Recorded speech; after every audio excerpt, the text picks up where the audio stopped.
예수님의 이름으로 문안드립니다. 우리가 흔히 길을 잃었을 때 1년 내내 찾을 수 있는 북두칠성을 찾고 국자 모양 7번을 가면 늘 정북쪽을 알려주는 기준점, 북극성을 찾을 수 있다고 배웠습니다. 개척대, 보이스카우트, 또 군대에서 생존 훈련을 할 때 늘 배우는 것입니다. 그래서 또 하나의 절대 불변의 진리쯤으로 여기는 사람들이 굉장히 많습니다.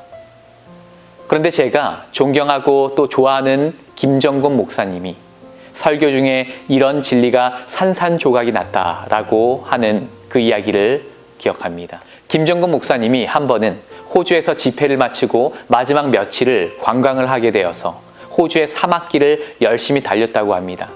그러다가 저녁이 되고 길 한복판에서 길을 잃은 것인지 그냥 체험한 것인지 정확하게 기억은 안 나지만 아무것도 없는 호주의 사막 한가운데 서서 하늘을 보고 방향을 가늠하기 위해서 북극성을 찾았다고 합니다.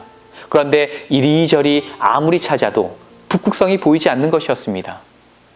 때마침 가이드를 해주시는 집사님이 말씀을 해주셔서 충격적인 사실 한 가지를 알게 되었다고 합니다.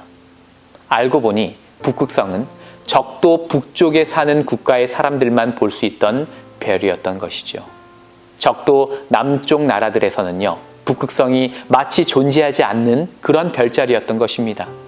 그리고 마치 우리가 정북쪽을 찾기 위해서 북극성을 찾듯 적도 아래에 사는 사람들은 정남쪽을 찾기 위해서 남십자성을 찾아야만 했던 것입니다.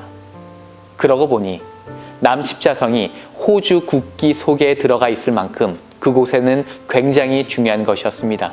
그리고 여러 국기들을 찾아보니까요, 뉴질랜드, 브라질, 파푸아뉴기니, 사모아 등등 많은 국가들이 이 남십자성을 국기에 새겨넣은 것입니다.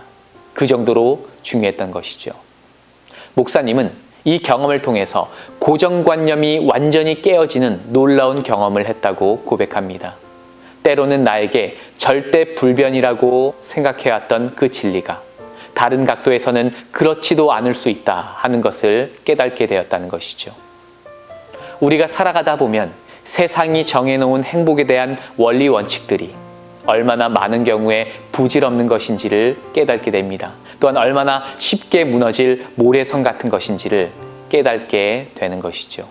그러면서 깨닫게 되는 것, 세상에는 하나님의 약속 외에는, 하나님의 말씀 외에는 절대 불변이란 없구나 하는 것입니다. 모든 성경은 하나님의 감동으로 된 것으로 교훈과 책망과 바르게 함과 의로 교육하기에 유익하니 이는 하나님의 사람으로 온전케 하며 모든 선한 일을 행하기에 온전케 하려 함이니라. 무너지지 않을 하나님의 말씀에 여러분들의 행복의 기초를 놓게 되시기를 간절히 기도합니다.